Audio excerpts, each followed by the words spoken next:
ओम अज्ञानतिमिरान्धस्य ज्ञानञ्जनशलाकया चक्षुरुन्मिलितं येन तस्मै श्रीगुरवे नमः।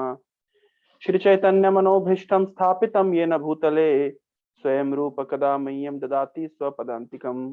वन्देऽहं श्रीगुरो श्रीयुतपदकमलं श्रीगुरून् वैष्णवांश्च श्रीरूपं सागरजातं सहगण रघुनाथान्वितं तं सजीवं साद्वैतं सावधूतं परिजनसहितं कृष्णचैतन्यदेवं श्री राधा कृष्ण पादान सहगण ललिता श्री विशाखाबितांश्च नमो विष्णुपादाय कृष्ण पृष्ठाय भूतले श्रीमते भक्ति वेदांत स्वामी निति नामिने नमस्ते सारस्वते देवे गौरवाणी प्रचारिणे निर्विशेष शून्यवादी पाश्चात्य देशतारिणे हे कृष्ण करुणा सिंधु दीनबंधो जगतपते गोपेश गोपिका कांत राधा कांत नमस्तुते तप्त कांचन गौरांगी राधे वृंदावनेश्वरी वृषभानुसुते देवी प्रणमामि हरिप्रिये वाञ्छाकल्पतरुभ्यश्च कृपा सिन्धुभैव च पतितानां पावनेभ्यो वैष्णवेभ्यो नमो नमः।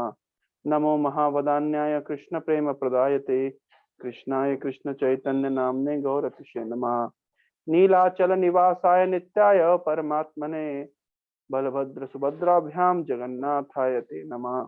जय श्री कृष्ण चैतन्य प्रभु नित्यानंद श्री अद्वैत गदाधर शिवासादि गौर भक्त वृंदा हरे कृष्ण कृष्ण कृष्ण हरे हरे हरे राम राम राम हरे हरे। हरे कृष्णा। आप सभी का हार्दिक स्वागत है आज के इस सत्र में। तो आज हम बहुत महत्वपूर्ण चर्चा करने वाले हैं। आज की चर्चा है गुरु तत्व के विषय में। ये जानना आवश्यक है क्योंकि आध्यात्मिक जीवन की शुरुआत होती है गुरु पदाश्रय से। तो ये प्रसंग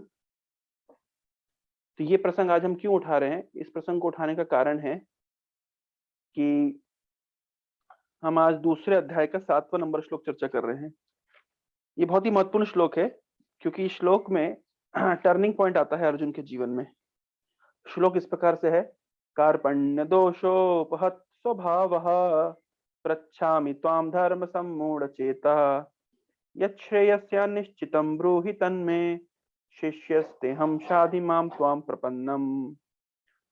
तो इस श्लोक में टर्निंग पॉइंट आया है अर्जुन के जीवन में।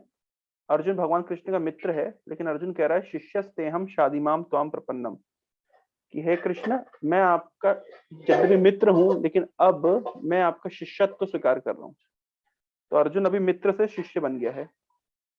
क्योंकि ये श्लोक अर्जुन के जीवन का टर्निंग पॉइंट है, इसलिए ये श्लोक हमारे लिए महत्वपूर्ण है। शिष्य शब्द का अर्थ होता है, शस धातु से ही शब्द बना है। शस धातु का अर्थ होता है शासन। तो अर्जुन यहाँ पे कृष्ण के शासन को स्वीकार करने के लिए तैयार है। तो अब इस श्लोक के बाद में हम देखेंगे कि भगवान भगवद गीता का ज्ञान देना प्रारंभ करेंगे अर्जुन को दूसरे अध्याय के 11 नंबर श्लोक से। इससे पहले भगवान ने अर्जुन को ज्ञान नहीं दिया। क्यों अर्जुन को ज्ञान नहीं दिया? क्योंकि अर्जुन ने शिष्यत्व स्वीकार नहीं किया था। अर्जुन भगवान के साथ मित्रवत था और इसलिए आर्ग्यूमेंट कर रहा था। अब देखिए, हम फ्रेंड्स के साथ में आर्ग्यूमेंट कर सकते हैं, लेकिन गुरु के साथ में आर्ग्यूमेंट नहीं कर सकते। तो क्योंकि अभी तक अर्जुन आर्ग्यूमेंट कर रहा था और अर्जुन अभी सही ज्ञान लेने की स्थिति में नहीं था, इसलिए भगवान कृष्ण अर्जुन को भगवद गीता का उपदेश नहीं सुना रहे थे। तो अभी तक जो भी श्लोक हुए इसमें उपदेश कोई भी नहीं आया है। उपदेश तो इसके बाद शुरू होगा। क्यों? क्योंकि अर्जुन ने अब कृष्ण का शिष्यत्व स्वीकार किया है, कृष्ण का शिष्य बनने के लिए तैयार हो गए हैं, यानी कृष्ण के शासन को स्वीकार कर रहे हैं। तो अब भगवान कृष्ण अर्जुन के ऊपर शासन करेंगे। तो गुरु का अर्थ होता है जो शिष्य के ऊपर शासन करे। तो जब हम इस जगत में हम देखते हैं, हर व्यक्ति की प्रवृत्ति होती है स्वतंत्र होना। हर व्यक्ति इंडिपेंडेंट रहना चाहता है, कोई व्यक्ति किसी के शासन को नहीं मानना चाहता। लेकिन जब तक हम आध्यात्मिक गुरु के शासन को स्वीकार नहीं करते हैं, तब तक आध्यात्मिक रूप से प्रगति नहीं कर सकते। न केवल आध्यात्मिक रूप से प्रगति नहीं कर सकते, अपितु भौतिक रूप से भी प्रगति नहीं कर सकते। जैसे मैंने कुछ दिन पहले एक उदाहरण दिया था कि जो पतंग होती है, अगर पतंग सोचे कि मैं स्वतंत्र होकर के आकाश में विचरण करूं और वो अपनी डोर से अलग हो जाए, अपनी रस्सी से, अपने धागे से अलग हो जाए, तो पतंग ऊपर आसमान में जाने की जगह नीचे गिर जाएगी। क्यों? क्योंकि इंडिपेंडेंट होना ये कोई महानता का लक्षण नहीं है, ये तो बहुत दुख है। क्यों दुख है? क्योंकि आध्यात्मिक जीवन हो चाहे भौतिक जीवन हो, इंडिपेंडेंटली कोई प्रगति नहीं कर सकता। वास्तव में हम इंडिपेंडेंट है ही नहीं, हम हमेशा से दास हैं। प्रभुपाद जी बताते हैं, हाँ, जीव की प्रवृत्ति है, जीव दास है। और अगर जीव भगवान की दासता स्वीकार ना करे और गुरु की दासता स्वीकार ना करे तो जीव को अपनी इंद्रियों का दास बनना पड़ेगा और अपने मन का दास बनना पड़ेगा। तो अगर हम गुरु के शासन को स्वीकार नहीं करते तो फिर हमारा मन हमारा शासन करेगा। और मन, क्योंकि मन हमारा मित्र है अगर मन नियंत्रित है, लेकिन अगर मन अनियंत्रित है तो यही मन हमारा शत्रु है। तो जो मन और हम देखते हैं मुख्यतः मन हमारे शत्रु का कार्य करता है। तो अपने शत्रु का शासन स्वीकार करना कितना डेंजरस है। तो अगर हम गुरु का शासन स्वीकार नहीं करेंगे तो हमें मन का शासन स्वीकार करना पड़ेगा, यानी अपने शत्रु का शासन स्वीकार करना पड़ेगा। और शत्रु का अर्थ ही होता है कि वो हमें मार देगा। तो हम गुरु के शासन को स्वीकार नहीं करना चाहते हैं और आर्ग्यूमेंट करते हैं। इस तरह अर्जुन हमारा प्रतिनिधित्व कर रहा है कृष्ण के सामने। हम अपने आप को अर्जुन के हम अपने अंदर के अर्जुन को देख सकते हैं इस श्लोक के पहले और इस श्लोक के बाद। इस श्लोक से पहले जिस तरह अर्जुन आर्ग्यूमेंट कर रहा है उसी प्रकार से जब कोई हमको सही ज्ञान देता है तो हम उसको स्वीकार नहीं करते, आर्ग्यूमेंट करते हैं और बहुत सारे लॉजिक प्रस्तुत करते हैं, लेकिन उसके बाद भी हम हताश रहते हैं। कई बार ऐसा होगा कि आप किसी व्यक्ति को आध्यात्मिक ज्ञान का उपदेश करिए तो वो उपदेश को स्वीकार नहीं करेगा, उल्टा आपके साथ आर्ग्यूमेंट करेगा। लेकिन ये आर्ग्यूमेंट करने के बाद भी उसके जीवन की निजी समस्याओं का हल उसको नहीं मिलता और इस तरीके से वो तनावग्रस्त रहता है। कब तक वो तनावग्रस्त रहेगा? जब तक वो आध्यात्मिक गुरु के मार्गदर्शन को स्वीकार नहीं करेगा तब तक वो तनावग्रस्त रहेगा। तो अर्जुन तनावग्रस्त थे और बहुत आर्ग्यूमेंट करते कृष्ण के साथ में और बहुत लॉजिक कृष्ण के सामने प्रस्तुत कर रहे थे। कृष्ण एक समय आके आके अर्जुन के सामने हंसते हैं। हमने सुना था भगवान मुस्कुराते हैं अर्जुन के सामने और मुस्कुरा करके मानो बोले, अर्जुन तुम बहुत पंडितों जैसी बातें कर रहे हो लेकिन तुम एक नंबर के मूर्ख हो। क्यों? क्योंकि तुम्हारे खुद का लॉजिक और तुम्हारे खुद का आर्ग्यूमेंट तुम्हारी सहायता नहीं कर सकता। और ये केवल अर्जुन के ऊपर लागू नहीं होता है, हम सब के ऊपर लागू होता है। हमारा खुद का आर्ग्यूमेंट, हमारा खुद का लॉजिक हमारे दुख का समाधान नहीं देता। उसके लिए हमें एक प्रामाणिक व्यक्ति के पास जाकर के उनके सामने सरेंडर करना पड़ता है। सरेंडर शब्द का अर्थ होता है सर अंडर करना पड़ता है। तो अभी हमारी प्रवृत्ति है सर सीधे रखने की, लेकिन जब तक हम गुरु के सामने जाके सर अंडर नहीं करते हैं, सरेंडर नहीं करते हैं, तब तक गुरु हमें मार्गदर्शन नहीं देते। मार्गदर्शन देना चाहे भी तो नहीं दे सकते। क्यों? क्योंकि हम उस स्थिति में नहीं है, उस मार्गदर्शन को स्वीकार करने की स्थिति में नहीं है और इसलिए उस मार्गदर्शन को हम स्वीकार नहीं कर पाते। लेकिन जब हम समझ जाते हैं कि हमारे सारे आर्ग्यूमेंट और सारे लॉजिक अब वास्तव में हमारे किसी काम नहीं आ रहे हैं और जब हम अपनी वास्तविक स्थिति को समझ करके सरेंडर करते हैं तब गुरु आध्यात्मिक उपदेश दे करके हमारा उद्धार करते हैं।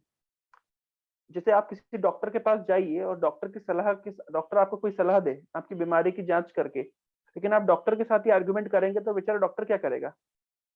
तो उसी प्रकार से जब तक आप डॉक्टर के सामने सरेंडर नहीं करते हैं तब तक हम मेडिसिन प्राप्त नहीं करते, क्योंकि डॉक्टर तब तक मेडिसिन नहीं देगा जब तक आप डॉक्टर के सामने सरेंडर नहीं करेंगे। तो उसी प्रकार से आध्यात्मिक गुरु तब तक उपदेश नहीं देता जब तक हमारे अंदर ये भावना नहीं होती सरेंडर की। तो अर्जुन यहाँ बोल रहे शिष्यस्ते हम, कृष्ण में आपका शिष्य बनने के लिए तैयार हूँ, शाधि माम, अब आप मेरे ऊपर शासन करिए। क्यों? क्योंकि कार्पण्य दोषोपहत स्वभाव पृच्छामि त्वाम धर्म सम्मूढ़ चेता। धर्म सम्मूढ़ चेता, मेरे लिए क्या कर्तव्य है, क्या करने योग्य, क्या करने योग्य नहीं है। मूढ़ शब्द का अर्थ होता है मूर्ख बन गया हूँ। सम शब्द का अर्थ होता है सम्यक रूप से, मैं पूरी तरीके से पागल हो चुका हूँ, पूरी तरीके से मैं मोहग्रस्त हो चुका हूँ, मैं बिविल्डर हो चुका हूँ, मैं कंफ्यूज हूँ, मैं निर्णय नहीं कर पा रहा हूँ कि मुझे क्या करना चाहिए। इसलिए तो आपसे पूछ रहा हूँ, पृच्छामि त्वाम, आपसे पूछ रहा हूँ, धर्म सम्मूढ़ चेता, मेरी चेतना पूरी तरीके से मोहग्रस्त हो गई, मेरे अंदर डिसीजन लेने की पावर नहीं है। क्या धर्म है, क्या अधर्म है, क्या कर्तव्य, क्या अकर्तव्य है, मुझे समझ नहीं आ रहा है। कृपया करके आप मुझे यत् श्रेयस्याम निश्चितम ब्रूहि तन्मे, मेरे लिए जो भी श्रेयस्कर हो वो मुझे कहिए। क्यों? क्योंकि अब मैं आपका शिष्य बनने के लिए तैयार हूँ। जो पहला शब्द आया है कार्पण्य दोषो, कार्पण्य का अर्थ होता है कृपणता। आप देखिए भगवत गीता में कुछ शब्दों का बारंबार प्रयोग हुआ, जैसे कार्पण्य और इससे पहले हमने सुना था दुर्बल हृदय दौर्बल्य। कृपणता का अर्थ होता है कंजूस। जैसे मैंने उदाहरण दिया है आपको कई बार कि मान लीजिए कोई व्यक्ति के पास मर्सिडीज कार है, तो मर्सिडीज कार का प्रयोग वो क्या करेगा? मर्सिडीज कार का प्रयोग किया जाता है हाईवे पे दौड़ाने के लिए, लेकिन अगर मर्सिडीज कार का प्रयोग करे वो खेत में हल जोतने के लिए तो मूर्ख है। तो उसी प्रकार से मनुष्य शरीर मिला है कुछ बहुत उन्नत कार्य करने के लिए, आध्यात्मिक रूप से विकास करने के लिए, लेकिन व्यक्ति आध्यात्मिक रूप से विकास नहीं करके इस मनुष्य शरीर को पशुओं की तरह की इस प्रवृत्ति में लगा दे, आहार, निद्रा, भय, मैथुन इत्यादि, केवल पशु की तरह जीवन जिए, तो वास्तव में हो क्या रहा है, वो कार, मर्सिडीज कार रूपी मनुष्य शरीर को वो खेत में हल जोतने के लिए प्रयोग कर रहा है। तो इसको कहते हैं कृपणता। कृपणता का अर्थ होता है जिसके पास धन है लेकिन वो धन को सही तरीके से व्यय नहीं करता, वो कृपण है, कंजूस है। तो हमारे पास मनुष्य शरीर रूपी धन है लेकिन हम इतने कृपण हैं कि हम उस धन का सही जगह पे प्रयोग नहीं करते, जिसको कहते हैं कृपणता, कंजूसी। और उसी तरीके से एक शब्द आया है हृदय दुर्बलता। तो जो कंजूस होता है उसका हृदय दुर्बल होता है, तभी तो कंजूस होता है। दुर्बल क्यों होता है? उसे धन से और आसक्ति होती है, वो धन छोड़ना नहीं चाहता। तो उसी प्रकार से मनुष्य शरीर रूपी धन को जो व्यक्ति सही जगह पे नहीं खर्च करता है उसको कृपण कहा जाता है। भगवान, तो अर्जुन कह रहा है भगवान से कि कार्पण्य दोष हो, तो मैं कृपणता के दोष के कारण मेरी जो चेतना है पूरी तरीके से उपहत स्वभाव, मेरा जो स्वभाव है, मेरी जो विशेषता है, मेरा जो गुण है, मेरे जो चित्त है, चेतना है, वो पूरी तरीके से कृपणता से ढक गया है।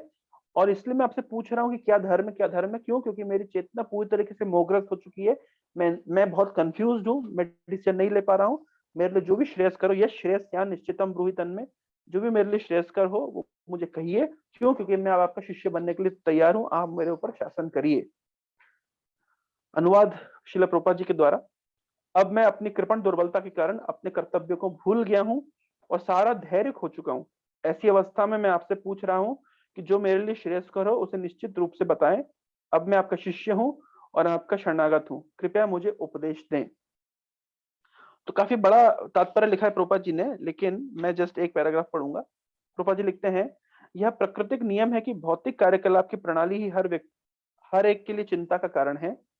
पग पग पर उलझन मिलती है, अतः प्रामाणिक गुरु के पास जाना आवश्यक है जो जीवन के उद्देश्य को पूरा करने के लिए समुचित पथ निर्देश दे सके। तो पद पद पर प्रभा लिख रहे हैं, पग पग पर उलझन मिलती है, इसलिए आध्यात्मिक गुरु के पास जाने की आवश्यकता है। आध्यात्मिक गुरु के पास जाने की आवश्यकता है ताकि वह हमें समुचित पथ निर्देश दे सके। एक इंटरेस्टिंग बात यहाँ पे सीखने के लिए हमको मिलती है, आध्यात्मिक गुरु के पास क्यों जाना चाहिए?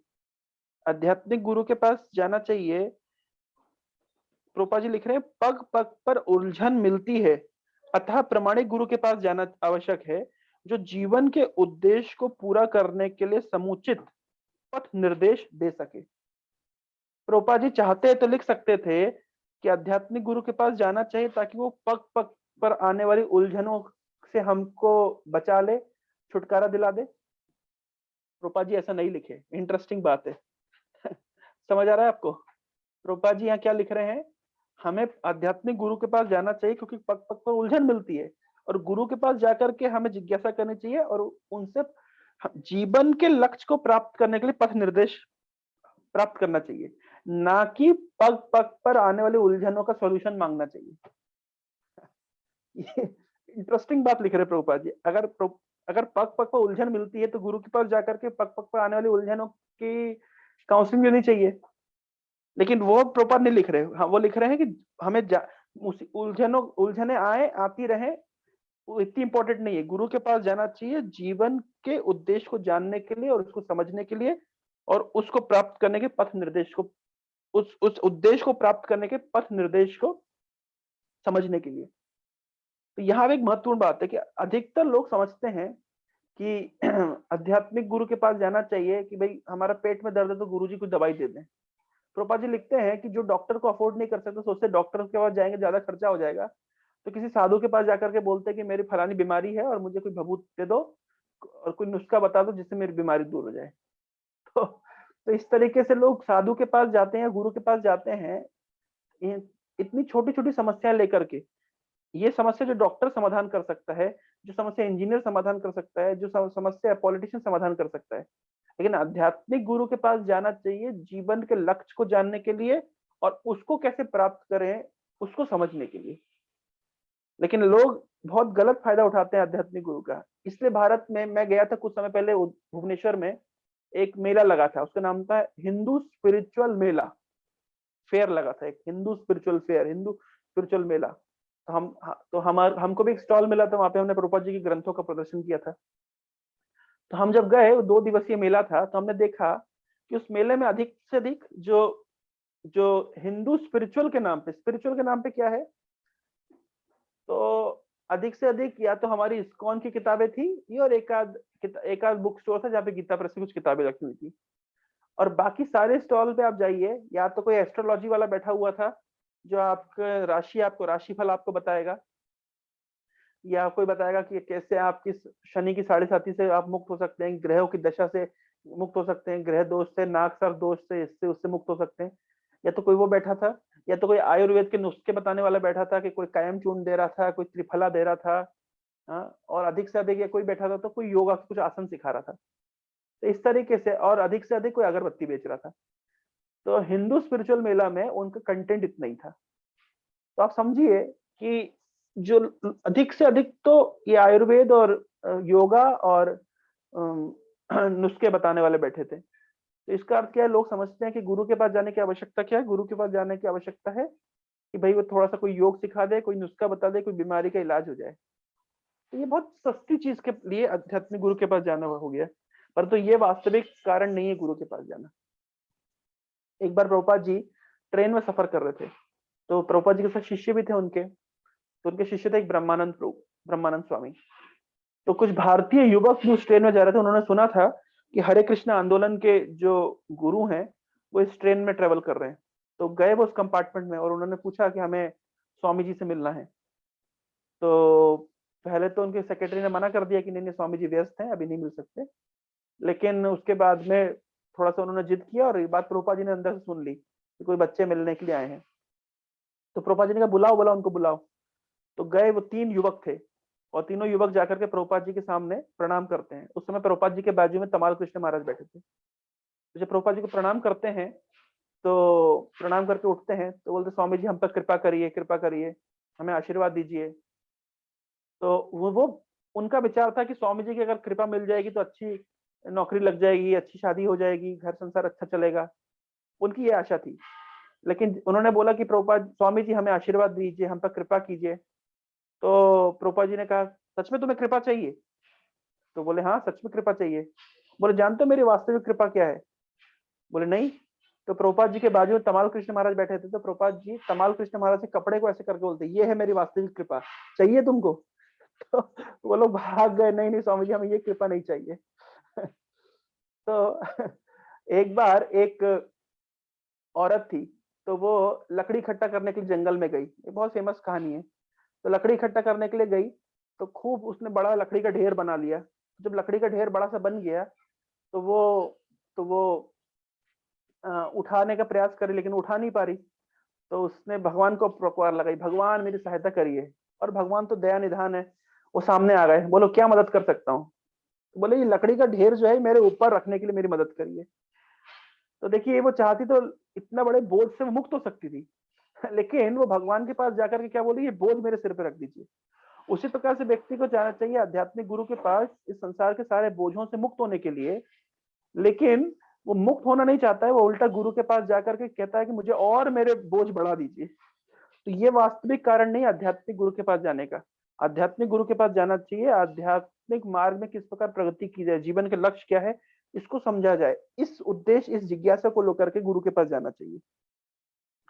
लेकिन लेकिन अधिकतर लोग इस तरह नहीं जाते। अधिकतर लोग गुरु के पास जाते हैं तो किस कारण से? तो मान लीजिए कोई फेमस गुरु है, तो उसके पास उसके साथ थोड़ा फोटो हो जाएगा, सेल्फी हो जाएगा, तो वो फिर अपने घर में वो बड़ा सा फोटो लगा के रख सकते हैं और बता सकते हैं कि हम फलाने गुरु के चेले हैं। तो इससे उनकी सामाजिक प्रतिष्ठा होगी। हमें ध्यान है कि एक बार हमारे नाना जी के घर में आसाराम बापू आए थे। तो आसाराम बापू की तो बहुत बड़ा सभा थी। तो हमारे नाना जी ने जिज्ञासा करी किस प्रकार आसाराम बापू घर पे ला सकते हैं, तो किस तरह ला सकते हैं। तो उनके शिष्यों ने इशारा कर दिया कि आपको अगर आसाराम बापू के साथ स्टेज पे फोटो खिंचाना है तो इतना लगेगा, और अगर आसाराम बापू को घर में बुलाना है तो इतना लगेगा। तो इस तरीके से मतलब वो पहले ही उनने डीलिंग कर ली।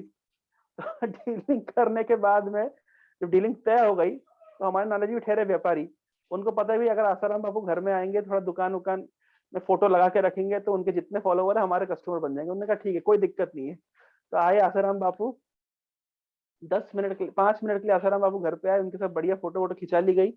और खिंचाने के बाद में क्योंकि पता है कि व्यापार आसाराम बापू के नाम से व्यापार चलेगा।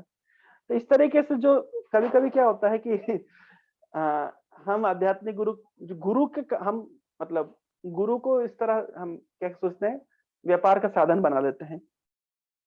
तो और वो शिष्य भी उसी श्रेणी के होते हैं और वो गुरु भी उसी श्रेणी के होते हैं तथाकथित।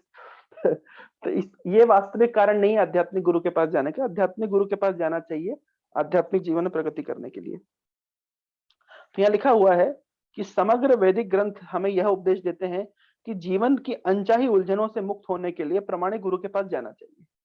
भाई जीवन की वास्तविक समस्या क्या है, उस गुरु के पास जाएंगे तो हमें वास्तविक समस्या का बोध कराएंगे। जैसे मान लीजिए, ऐसा श्रील भक्ति सिद्धांत ठाकुर उदाहरण देते हैं कि मान लीजिए अगर आपकी उंगली में चोट लगी और आपके घर में आग लगी है, तो आप किसको क्या समाधान करेंगे? तो समाधान करेंगे हम उंगली की चोट का या घर की आग का? तो हम घर की आग बुझाने का समाधान करेंगे। बुद्धिमान व्यक्ति अपने उंगली की चोट को भूल जाएगा। तो वास्तव में जब हम आध्यात्मिक गुरु के पास जाते हैं अपनी छोटी छोटी समस्या लेकर के, तो वो छोटी छोटी समस्याओं का समाधान नहीं देते, वो हमें हमारी बड़ी समस्या से बोध करा देते हैं। और फिर हमारा जो पूरा फोकस होता है उस बड़ी समस्या का समाधान करने में लग जाता है और हम छोटी समस्या को भूल जाते हैं।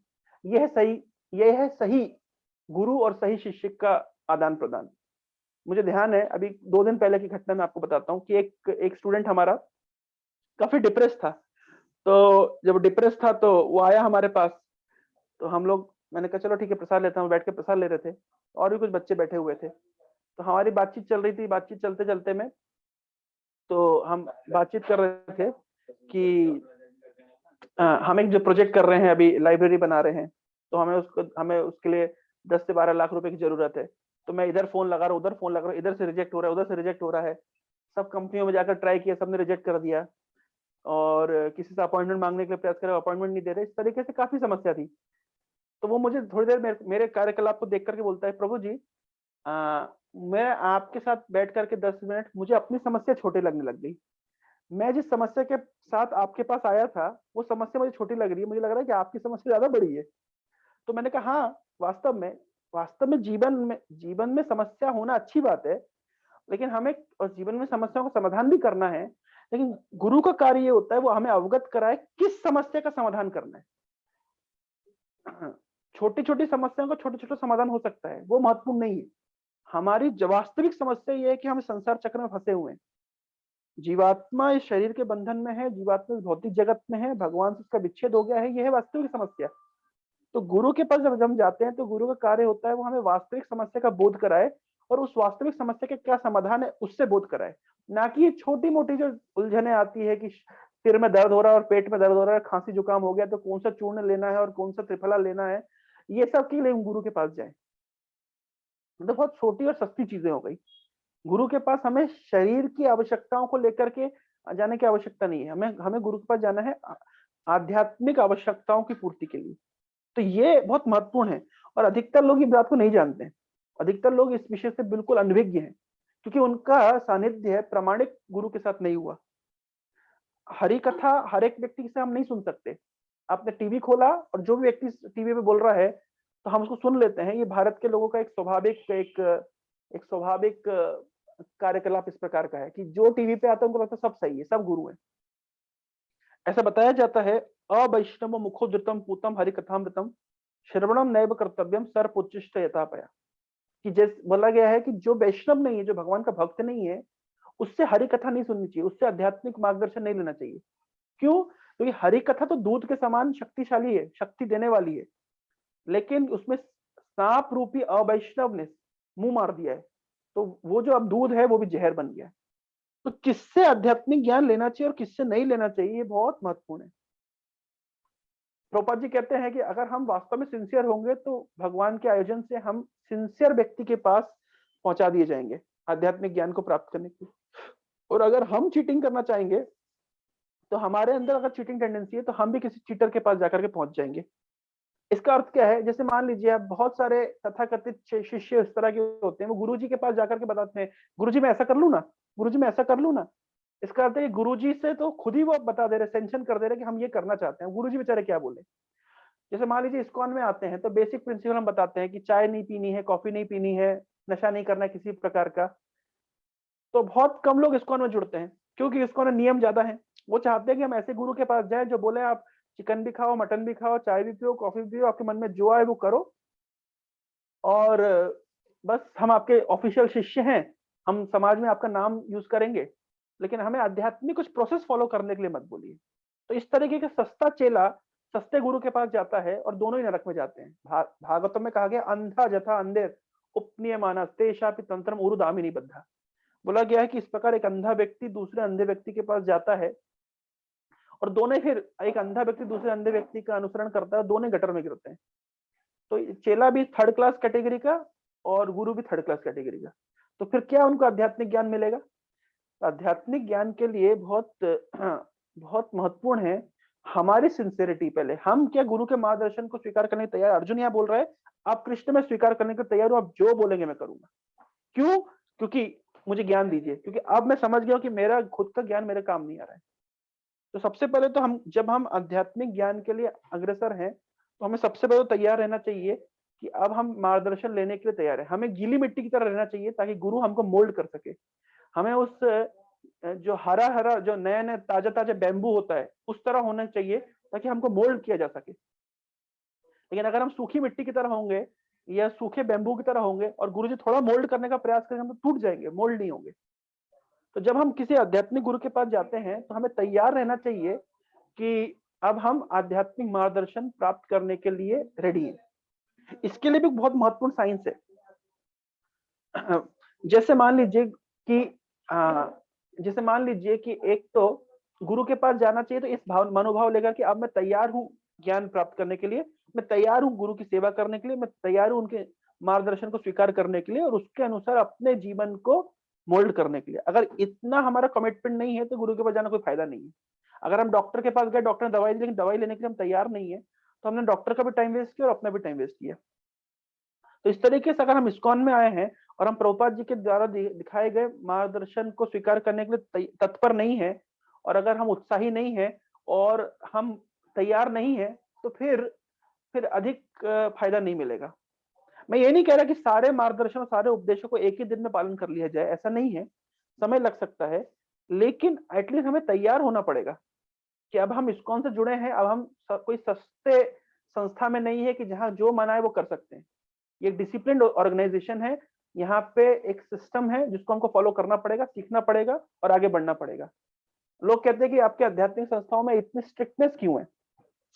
इस्कॉन के विषय में कहा जाता है, बाकी जगह तो इतने आप जो खाइए जो पीजिए जैसा रहिए, हाँ, कोई नियम नहीं, कोई कोई कानून नहीं, कोई शास्त्र अध्ययन करने की जरूरत नहीं, कोई सुबह उठने की जरूरत नहीं, कोई जप करने की जरूरत नहीं, कोई मंगल आरती करने की जरूरत नहीं है।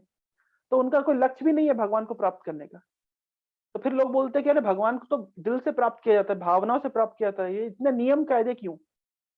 तो ये नियम कायदे जानना चाहिए। भक्ति रसामृत सिंधु में श्रील रूप गोस्वामी बताते हैं कि भक्ति 3 प्रकार की है।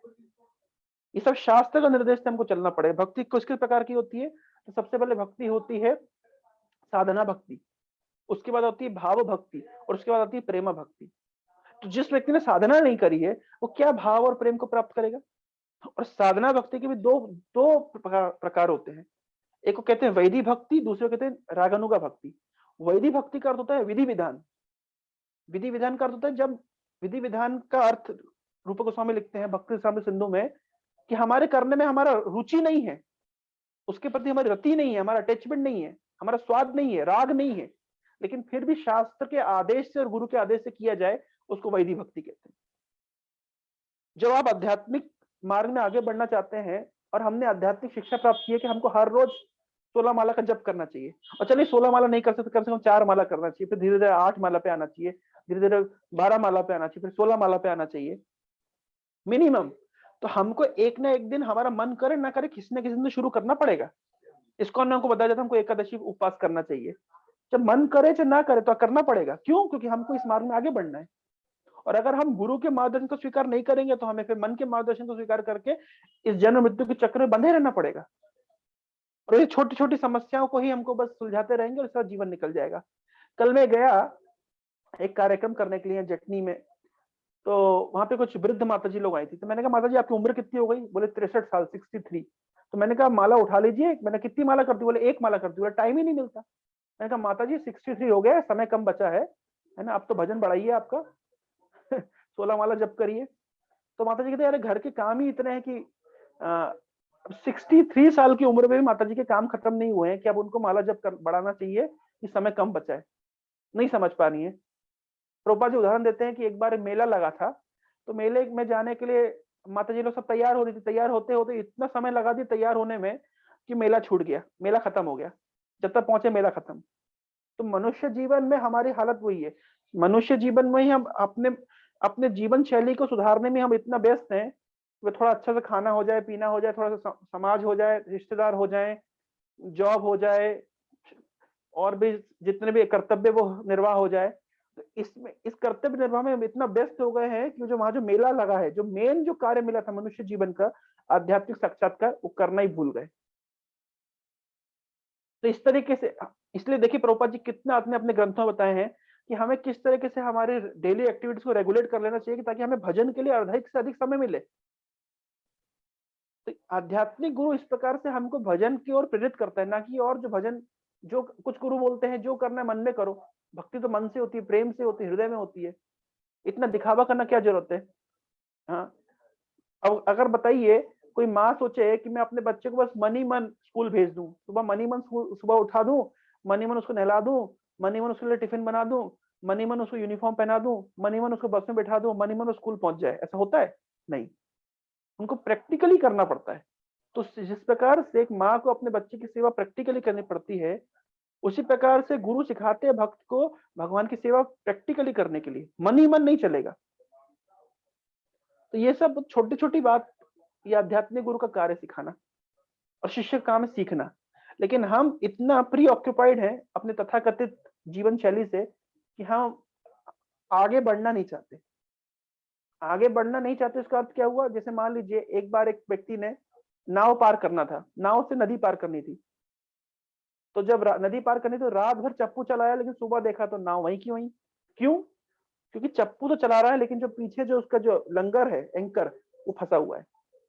तो हम देखते हैं इस्कॉन से कई लोग 2 महीने, 4 महीने, 6 महीने, 7 महीने, 8 महीने, 1 साल, 2 साल, 5 साल जुड़ने के बाद वहीं के वहीं। क्यों? इसलिए वहीं के वहीं क्योंकि आध्यात्मिक मार्ग में प्रगति करने के लिए जो आगे बढ़ने के लिए चप्पू चलाना है वो चप्पू नहीं चलाते, और जो पीछे जो अटैचमेंट है वो नहीं छोड़ते। अगर नहीं बढ़ना आध्यात्मिक जीवन में आगे तो कम से कम भोग अच्छे से कर लीजिए। तो ना भोग, इसे कहा जाता है ना माया मिली ना कृष्ण दोनों ही नहीं फायदा हुआ, हर तरफ से नुकसान में रह गए। वास्तव में देखिए प्रहलाद महाराज कहते क्या भोग कर लेंगे हम, एक ना एक दिन हम, और हर व्यक्ति को अंदर ही अंदर समझ आता है कि मैंने जितना भी इंद्रिय भोग करने के लिए प्रयास किया, मैं उसको संतुष्ट नहीं हुआ, क्योंकि वास्तव में उसको संतोष है ही नहीं। आप अगर एक हिरण जिस प्रकार से रेगिस्तान में मृग तृष्णा को देख करके सोचता है पानी है, और उस पानी को प्राप्त करने के लिए दौड़ लगाता है, लेकिन उसको वो प्यासा ही मरता है। तो भाई जिस जगह पे सुख है ही नहीं, जिस जगह पे आनंद है ही नहीं, जिस जगह में आनंद है ही नहीं, जिस जगह पे केवल कष्ट है, उस जगह पे हम सुख की तलाश कर रहे हैं। तो कितने ही आप दौड़ लीजिए तो हम सुखी हो ही नहीं सकते। तो एट द एंड हमको ये आपको भी, हमको भी, और हर व्यक्ति को समझ आ रहा है कि वास्तव में जीवन का लक्ष्य तो आध्यात्मिक रूप से प्रगति करना है। जीवन का लक्ष्य भौतिक भोग है ही नहीं, क्योंकि भौतिक भोग में कुछ दम है ही नहीं। कितना भोग लेंगे और कितना सुखी हो लेंगे। आप किसी भी व्यक्ति को उठा कर देख लीजिए जिसने जीवन भर भोग किया है। आप माइकल जैक्सन को देख लीजिए, उनकी भोग कर करके क्या हालत हुई। अब आप श्रीदेवी जी को देख लीजिए, आप सुशांत सिंह राजपूत जी को देख लीजिए, कितने उदाहरण है उनके। इतिहास शास्त्रों में तो उदाहरण है ही है, और प्रैक्टिकली हम देख रहे हैं। जीवन जिसने भोग में लगा दिया, लेकिन वास्तव में भोग मिला क्या? नहीं मिला। अल्टीमेटली फ्रस्ट्रेशन हुआ। लेकिन जिन्होंने भगवान के भजन में अपना समय दिया, जिन्होंने आध्यात्मिक गुरु के मार्गदर्शन के अनुसार अपने जीवन को मोल्ड किया, उनका जीवन देख लीजिए कितना आनंदमय है, कितना सुखी है। लोग पूछते हैं कि हम तो थोड़ा बहुत भक्ति करते हैं, हमको सुख क्यों नहीं मिलता, हम सेटिस्फाइड क्यों नहीं है? प्रॉब्लम ये आती है कि हमारे पेट में कीड़े हैं। तो जितना ही हम भोजन करेंगे तो पेट, वो भोजन नरिशमेंट नहीं देगा, वो पेट के कीड़े उस भोजन को खा जाएंगे। और समस्या क्या है? समस्या है कि हम ठीक से हमारी साधना को नहीं करते। तथाकथित गुरु बोलते हैं क्या साधना करना है, किसी भी समय सो, किसी भी समय उठो, इतना महत्वपूर्ण नहीं है। तो इस तरह के सस्ते गुरु के पास जाकर फायदा नहीं मिलेगा। गुरु का काम होता है जो बताए हमको कि नहीं नहीं नहीं, हमें साधना करनी पड़ेगी। और साधना में क्या क्या आता है? साधना में आता है सुबह उठना, साधना में आता है जप करना, साधना में आता है मंगल आरती करना, साधना में आता है शास्त्र अध्ययन करना, साधना में आता है एकादशी उपवास करना, साधना में आता है साधु संग करना। नियमित रूप से हमारा मन करता तो हम करते हैं, हमारा मन करता तो हम नहीं करते हैं। तो इस तरीके से हमारे मन को कभी सेटिस्फेक्शन मिलता ही नहीं है, हमारा हृदय कभी संतुष्ट होता ही नहीं है। जो आध्यात्मिक आनंद है वो हमने अनुभव किया ही नहीं। क्यों? जब लोग कहते हैं, हमारे काउंसलर कहा करते हैं कि जो promised happiness in Krishna consciousness, जो कृष्ण भावनामृत में जो आपको हमने प्रलोभन दिया है कि इसमें इतना आनंद है, आनंदाम बुद्धि वर्धनम ये प्रतिपदम पूर्ण अमृत आस्वादनम, इतना आनंद है, ऐसा कहते हैं। भगवत गीता भगवान कह रहे हैं यम लब्ध्वा चा परम लाभम मन्यते नाधिकम तथा, जिसको प्राप्त करने के बाद और कुछ प्राप्त करना शेष रह ही नहीं जाता, इतना आनंद है। बोलते हैं हमको ये कपोल कल्पना लगती है, इतना आनंद हो ही नहीं सकता, हमको तो अनुभव नहीं हो रहा। अरे अनुभव इसलिए नहीं हो रहा क्योंकि आप विधि का ठीक से पालन नहीं कर रहे। विधि क्या है? विधि है नियमित रूप से नाम जप करना। और एक दो माला नहीं, आप बोले नहीं प्रभु जी एक माला करता हूँ, ये बहुत ध्यान से करता हूँ। कुछ समय पहले जब मैं शुरू शुरू में इस्कॉन से जुड़ा था, तो मेरे काउंसलर कहा करते तुम माला बढ़ाओ, तुम कितनी माला करते हो? मैंने कहा प्रभु जी मैं एक माला करता नहीं, बहुत ध्यान से करता हूँ। उन्होंने बोला 2 माला करो। नहीं नहीं प्रभु जी मैं तो 1 करूंगा। उन्होंने बोला 4 करोगे? नहीं नहीं मैं तो 2 ही करूंगा। आगे हम नहीं बना। क्यों? जितना करूंगा बड़े ध्यान से करूंगा। ये सब बिल्कुल बेवकूफ बनाने के तरीके हैं। जो व्यक्ति आलसी होता है, जो नहीं करना चाहता, इस तरह के एक्सक्यूज देता है और फिर उसका उसको आध्यात्मिक स्वाद नहीं मिलता। अब भाई आप बोलेंगे नहीं एक माला करना चाहिए, अच्छे से करना चाहिए, अधिक माला करने से क्या फायदा अगर अच्छे से ना हो? तो हमने कब कहा अच्छे से मत करिए? हमने तो कहा अच्छे से करिए। भाई आपको हम बासमती राइस दें, लेकिन आपको चाहिए 200 ग्राम राइस जिससे आपका पेट भरता है, आपको 20 ग्राम हम देंगे, आपका पेट नहीं भरेगा। भले ही राइस की क्वालिटी अच्छी है, क्वांटिटी भी तो जरूरी है। तो जिस प्रकार से क्वालिटी और क्वांटिटी दोनों का समन्वय भोजन में होता है, उसी प्रकार से दोनों का समन्वय जप में भी होना चाहिए, शास्त्र अध्ययन में भी होना चाहिए, साधु संघ में भी होना चाहिए। तो हमें क्वांटिटी चाहिए और क्वालिटी भी चाहिए। Quality chanting, quantity chanting, quality reading, quantity reading, quality hearing, quantity hearing. तो ये इस तरीके से जो साधना में हम इन्वेस्ट करेंगे तो हमारे हृदय की जो स्थिति होगी वो बहुत आनंदित रहेंगे हम। पर अभी आनंदित क्यों नहीं है? कमजोरी कहाँ है? साधना में कमजोरी, हमारे भजन में। तो ये बहुत ही महत्वपूर्ण शिक्षा हमें प्रमाणिक स्रोत से मिलती है। इसलिए प्रभुपाद जी कभी कॉम्प्रोमाइज नहीं किए। प्रभुपाद जी कभी भी इन प्रिंसिपल के साथ कॉम्प्रोमाइज नहीं किया।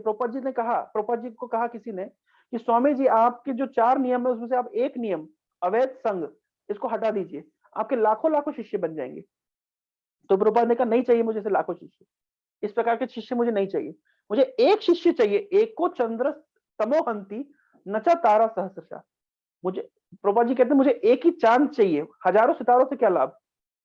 तो हाँ, तो प्रभुपाद जी कभी भी क्वांटिटी के पीछे नहीं भागे। प्रभुपाद जी को चाहिए क्वालिटी, क्योंकि एक व्यक्ति भी अगर क्वालिटी डिवोटी बनता है तो वो कई हजारों लोगों को डिवोटी बना सकता है। तो तात्पर्य ये है कि प्रभुपाद जी कभी कॉम्प्रोमाइज नहीं किए। वास्तविक आध्यात्मिक गुरु के कुछ लक्षण होते हैं, शास्त्र में बताया गया है। वास्तविक आध्यात्मिक गुरु होता है श्रोतियम ब्रह्मनिष्ठम। श्रोतियम का अर्थ होता है जो शास्त्रों में पारंगत है, जो शास्त्र के अनुसार बोलता है, शास्त्रों के अलावा कुछ बात नहीं बोलता। आजकल के इतने गुरु टीवी पे आते हैं, वो सब फालतू बात बोलते हैं। मैं नाम नहीं लेना चाहता हूँ, लोगों मेरे को कभी कभी लेना पड़ता है। जो संस्था चल रही है, ये सब तथाकथित जिन गुरु का मैंने पहले नाम लिया क्लास के थोड़ी देर पहले, और इस तरीके से अनेक अनेक गुरु, इनके इन इनका सीजन खत्म होने से पहले ही हम समझ गए थे सीजन खत्म हो जाएगा। क्यों? इनकी कोई बात में दम नहीं है। क्यों दम नहीं? क्योंकि अपने मन से हिसाब से बोलते हैं। लेकिन वास्तविक आध्यात्मिक गुरु श्रोतियम, शास्त्र के आधार पर बोलेगा। जो शास्त्र के आधार पर नहीं, वो बात नहीं बोलेगा। और ब्रह्मनिष्ठम, वास्तविक गुरु भगवान का पक्का भक्त होना चाहिए। ऐसा कहा जाता है, चैतन्य चेतावनी में कहा गया है, किबा विप्र किबा न्यासी शूद्र के नय, जय कृष्ण तत्ववेता से ही गुरु है। किबा विप्र किबा न्यासी शूद्र के नय, कोई भी गुरु बन सकता है, चाहे वो विप्र हो, ब्राह्मण हो, शूद्र हो, सन्यासी हो, गृहस्थ हो। जेई कृष्ण तत्ववेता से ही गुरु है। जो कृष्ण के तत्व को जानता है वही वास्तव में गुरु है, वही गुरु बनने का अधिकारी है। तो गुरु के लिए क्या इंपॉर्टेंट है? दो लक्षण, श्रोत्यम ब्रह्मनिष्ठम, शास्त्र में पारंगत होना चाहिए और भगवान का भक्त होना चाहिए। तो अब हम कैसे जानेंगे कि भाई गुरु, वो कौन वास्तविक गुरु है, कौन वास्तविक गुरु नहीं है? तो भाई जैसे आपको सोना खरीदना है, गोल्ड खरीदना है, तो आपको बेसिक नॉलेज होना चाहिए कि गोल्ड में और पीतल में क्या अंतर है। दिखने में तो दोनों ही पीला है, लेकिन दोनों अलग है। तो बेसिक नॉलेज हमको लेना चाहिए। हम ये नहीं कह रहे कि आप इस्कॉन के ऊपर आंख बंद करके भरोसा कर लीजिए, लेकिन कम से कम इस्कॉन के ग्रंथों को पढ़िए, समझिए, समझने का प्रयास करिए, चर्चा करिए, चिंतन करिए, चर्चा करिए, डिस्कशन करिए और फिर निष्कर्ष पे पहुंचिए। कभी कभी लोग आते हैं इस्कॉन में, हम देखते हैं, मैं कुछ दिन पहले बाहर खड़ा हुआ था हमारे मंदिर के गेट के सामने, तो एक माता जी आई, बोलते हमें इस्कॉन में दीक्षा लेनी है। मैंने कहा माता जी, दीक्षा से अधिक महत्वपूर्ण है शिक्षा। इस्कॉन में कोई आप किसी संस्था में जाइए और दीक्षा लेने के लिए बोले बोले बहुत खुश हो जाएंगे कि आप दीक्षा लेने, ठीक है, बोले अपना वोटर आईडी या आधार कार्ड लेकर के आना, 2 फोटो लेकर के आना और कल गुरुजी दीक्षा देंगे। और गुरुजी बैठे हुए स्टेज के ऊपर, 50,000 आदमी बैठा हुआ है, गुरुजी माइक के ऊपर मंत्र बोल रहे हैं, दीक्षा हो गई। इन सब ने उनको गुरु स्वीकार कर लिया, गुरु ने अपना चेला स्वीकार कर लिया, और इस तरीके से सब दोनों का व्यापार चल रहा है। इस तरीके से इस्कॉन में नहीं होता। इस्कॉन में सबसे पहले शिक्षा, शिक्षा महत्वपूर्ण है। जिसको व्यक्ति को बेसिक नॉलेज नहीं है, वो क्या दीक्षा जानता है? दीक्षा के समय तो क्या होता है, दीक्षा के समय तो शिष्य अपना आत्म समर्पण करता है, अपने आप को गुरु को समर्पित करता है। दीक्षा काले शिष्य करे आत्म समर्पण, तेई काले कृष्ण तारे करे आत्मसम। दीक्षा के समय शिष्य अपने आप को समर्पित कर देता है गुरु को, अपने आप को समर्पित कर देता है। जब जब किसी ने दीक्षा ले ली, इसका अर्थ है उसका शरीर, उसका मन, उसकी वाणी उसका धन, उसकी प्रॉपर्टी, बैंक बैलेंस सब गुरु का हो गया है, उसका कुछ भी नहीं है। शिष्य ये तो अर्थ होता है दीक्षा का सही शब्दों में। दीक्षा काले शिष्य करे आत्मसमर्पण, और उस समय गुरु के माध्यम से कृष्ण उसको आत्म स्वीकार करते हैं। तो दीक्षा तो बहुत बात की बात है। सबसे पहले शिक्षा, दीक्षा के समय कोई व्यक्ति अगर दीक्षा लेता है तो वास्तव में गुरु क्या करते हैं, उसको दिव्य ज्ञान देते हैं और उसका जो पाप होता है क्षय कर देते हैं, उसके पाप को छीन लेते, खींच लेते हैं उससे, और उसको नया जीवन प्राप्त होता है। तो ये है दीक्षा। लेकिन ये दीक्षा इतनी सरल नहीं है, इतनी सस्ती नहीं है। इसके लिए पहले शिक्षा लेनी चाहिए, आध्यात्मिक शिक्षा, ब्रह्म विद्या, परा विद्या। तो ये शिक्षा महत्वपूर्ण है। तो लोग इस्कॉन में आते हैं, बोलते दीक्षा दे दीजिए हमको, तो वो सोचते हैं कि जैसे अन्य संस्थाओं में होता है उस प्रकार यहाँ भी चलता है। नहीं, यहाँ सबसे पहले शिक्षा। इतने ग्रंथ आप मेरे पीछे देख सकते हैं, प्रभुपाद जी ने कितने ग्रंथ लिखे हैं। इन सबको पढ़ना, सुनना, समझना, फिलॉसफी को जानना, हमारा दर्शन क्या है जानना। देखिए, मैं एक छोटा सा बात बोल के अपने वक्तव्य को विराम दूंगा। ये तो चर्चा बहुत लंबी है, अगले सत्र में भी हम इसको कंटिन्यू करेंगे। अगले 2-3 श्लोकों में इसी विषय के ऊपर गुरु से संबंधित बात आएगी, वो बहुत महत्वपूर्ण है, जो बहुत सारे कॉन्सेप्ट्स को क्लियर कर देगी। आप किसी आध्यात्मिक संस्था में गए या किसी तथाकथित गुरु के पास गए, मैं इस्कॉन के तरफ से नहीं बोल रहा हूं, मैं एक जनरल बात आपको बोल रहा हूं, समझ लीजिए। ऐसा नहीं कि ये आप तो इस्कॉन में आ रहे सुन रहे हैं, लेकिन अगर इस बात कोई और सुने या आप किसी को बताएं तो व्यक्ति पूछ सकता है हम इस्कॉन पे भरोसा क्यों करें, तो बहुत सारी संस्था है, बहुत सारे गुरु हैं। तो मैं एक जनरल बात बता रहा हूं कि अगर कोई भी संस्था या किसी भी गुरु के पास आप जाते हैं तो सबसे पहले क्या जानना चाहिए। लोग देखते हैं उन्होंने ड्रेस कौन सी पहनी है, अगर उन्होंने सैफरन कपड़ा पहना है तो वो बड़ा गुरु है, और सफेद पहना है तो कम छोटा गुरु है। या उसके बहुत बड़े बड़ी दाढ़ी बाल हैं तो वो बड़ा गुरु है, या बिल्कुल तरीके से गंजा है तो बड़ा गुरु है, और अगर ठीक ठाक उसका हेयर स्टाइल है तो गुरु नहीं है। तो लोग बहुत बाहरी चीज पहनावे पे जाते हैं। जो बड़े बड़े यज्ञ करे और खूब धुआं उठ उठ के मुंह काला हो जाए तो सोचते हैं बड़ा पूजा हुआ है, बड़ा यज्ञ है, बड़ा गुरु है, बड़ा पंडित है, और जो बैठ के हरे कृष्ण जपे बोले ये क्या है, टाइम वेस्ट कर रहे हैं। तो लोग क्या है, बाहरी पहनावे से, बाहरी रहन सहन के स्टाइल से, गुरुजी ने अगर पिज्जा खा लिया ये गुरु नहीं है, और गुरुजी भूखे रहते तो बहुत बड़े गुरु हैं। हमारे उड़ीसा में तो समस्या है कि मोटे तगड़े आदमी को तो गुरु मानते ही नहीं है। बिल्कुल दुबला पतला होना चाहिए, कपड़े फटे होने चाहिए और पैदल चलना चाहिए। और गुरुजी अगर थोड़े हेल्थ हाइट अच्छी है, कपड़े अच्छे पहने हैं और कार में घूमते तो उड़ीसा के लोग तो भाव देते ही नहीं, सोचते हैं ये क्या, ये तो भोगी, ये तो गुरु है ही नहीं। तो इस तरीके से है ना, ये सब बाहरी चीजों से हम गुरु की पहचान करते हैं। लेकिन गुरु की पहचान किससे होती है? गुरु की पहचान होती है वो क्या बोल रहा है, उसकी फिलॉसफी क्या है। तो किसी भी संस्था, लोग सोचते हैं, हम कभी भी जाते हैं ना किसी भी कार्य के लिए, तो लोग तुरंत ये बोलते हैं, हमने हमारे मकान मालकिन को बोला कि हम घर खाली करेंगे, बोले क्यों? बोले हमने कहा हमारे पास पैसा नहीं है। बोले अरे इस्कॉन के पास तो बहुत पैसा है। तो सोचते हैं कि भाई इस्कॉन के पास बहुत पैसा है, तो मतलब ये वास्तविक भक्ति नहीं कर रहे। वास्तविक भक्ति वो कर रहे हैं जो झोपड़ी बना करके रहते हैं। तो लोगों का बहुत मिसकंसेप्शन रहता है। वो सोचते हैं कि जिन्होंने बिल्कुल दिगंबर है, बिल्कुल कपड़ा जान पहने ही नहीं है, नंगा घूम रहे हैं, वो बहुत बड़े त्यागी सन्यासी है। और जो बड़े बड़े बिल्डिंग में रह रहे हैं, मार्बल की बिल्डिंगों में रह रहे हैं, वो लोग तो भोगी है। तो ये सब बाहरी दृष्टि से लोग गुरु की पहचान और संस्था की पहचान करते हैं, लेकिन वास्तव में गुरु की पहचान और संस्था की पहचान उनके दर्शन, उनकी फिलॉसफी से होती है। उनकी फिलॉसफी क्या है वो जानना जरूरी है। तो हम जब तक फिलॉसफी नहीं जानेंगे, केवल बाहरी पहनावे को देख करके, ऐसे इंग्लिश में कहावत है, a book can not be judged bye its cover. एक किताब में क्या लिखा है उसे कवर से आप नहीं जान, आपको किताब पढ़नी पड़ेगी। उसी प्रकार से कोई संस्था की या कोई साधु के केवल बाहरी शैली से हम ये नहीं जान सकते कि उनका तत्व क्या है, उनका उनका उनकी फिलॉसफी क्या है। हो सकता है कि बिल्कुल बाहर से वो नंगा घूमते हो, दिगंबर हो, उनकी फिलॉसफी थर्ड क्लास की हो। मैं उदाहरण दे सकता हूँ, एक छोटी सी बात बताऊंगा। जैसे मान लीजिए गांधी जी की फिलॉसफी, गांधी जी सबसे विरक्त हैं, लेकिन गांधी जी की जो फिलॉसफी है वो हमारी कृष्ण कॉन्शियसनेस की फिलॉसफी से सर्वथा विपरीत है। यह जो जैन फिलॉसफी है, जो दिगंबर घूमते हैं जैन मुनि, हमारी फिलॉसफी उनसे बिल्कुल अलग है।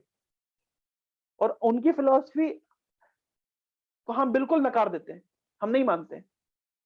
तो भाई क्या ऐसी बात हो रही है यहाँ पे कि तो हम किसके आधार पे जज करें? क्या रहन सहन, खान पान, या बाहरी ओढ़ने पहनावे पे, हेयर स्टाइल पे, या तत्व पे, फिलॉसफी पे, दर्शन में? तो कोई भी गुरु, कोई भी संस्था, इसको हमको उसके दर्शन के माध्यम से समझना चाहिए, उनकी फिलॉसफी के माध्यम से। तो इसलिए फिलॉसफी जानना चाहिए। इसलिए आप किसी भी गुरु से मिले, किसी भी साधु से मिले, किसी भी संस्था में जाएं, उनकी फिलॉसफी समझिए और उनके रहन सहन के हिसाब से कंपेयर मत करिए। हमारे एक रिलेटिव थे, तो वो हमेशा वो ये सोचते थे, अरे गुरु लोग तो बड़ी बड़ी कार में घूमते हैं और अपने अनुयायियों को बोलते हैं कि तुम इतना पैसा कमाने, पैसा कहाँ लेकर के जाओगे, और खुद को इनको बड़ा बड़ा डोनेशन चाहिए। तो मैं उनको कई बार समझाने का प्रयास किया कि अरे आप पहले फिलॉसफी समझिए। तो जब भी बात हो उनके साथ किसी तरह की, तो वो गुरुओं के या आध्यात्मिक संस्थाओं के इस तरह के दोष गिना करके हमेशा बच जाते हैं।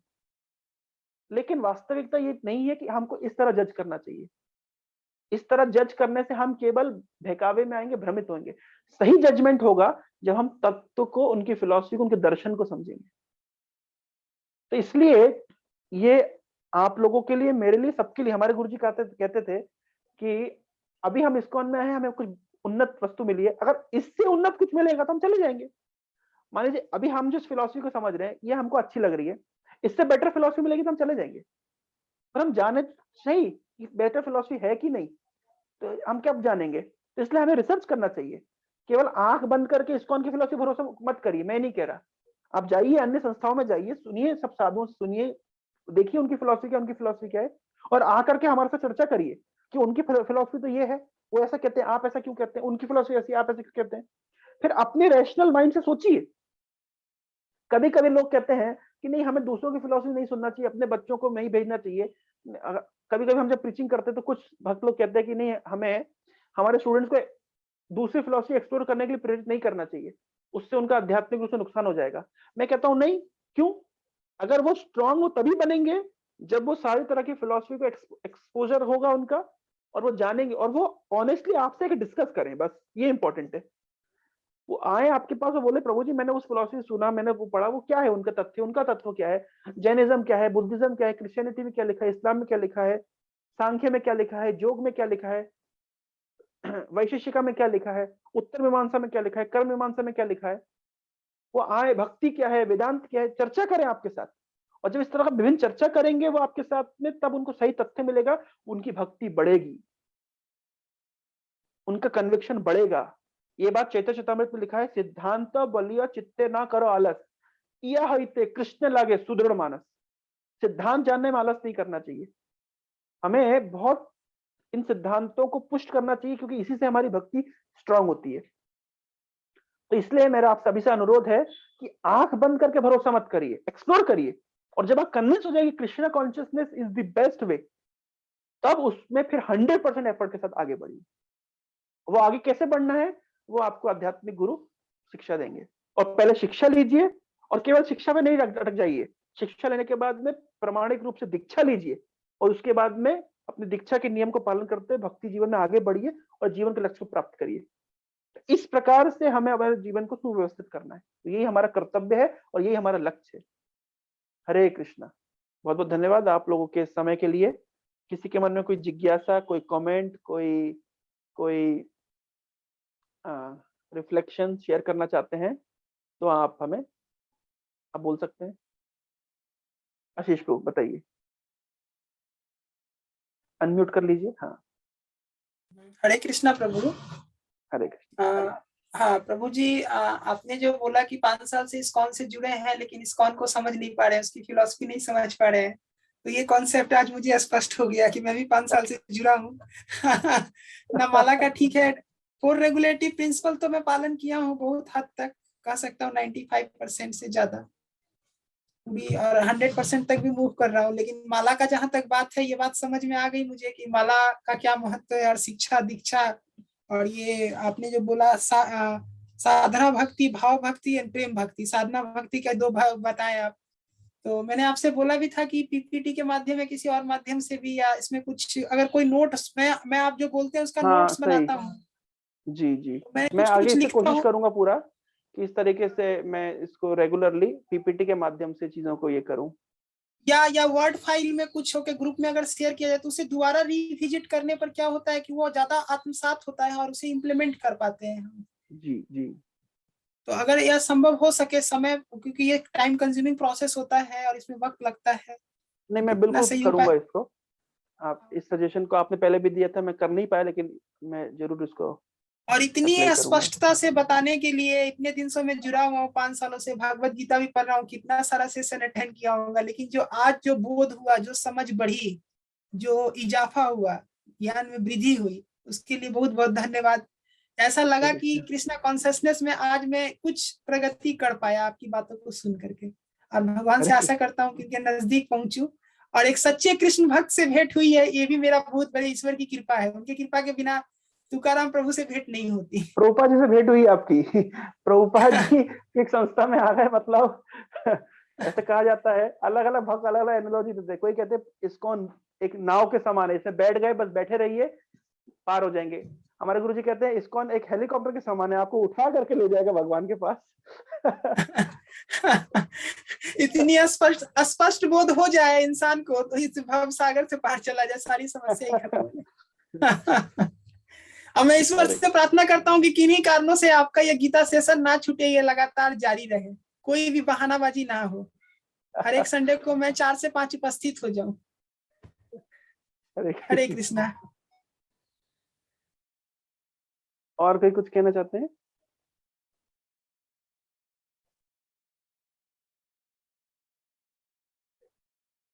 ठीक है, इधर रखते हैं। बहुत बहुत धन्यवाद।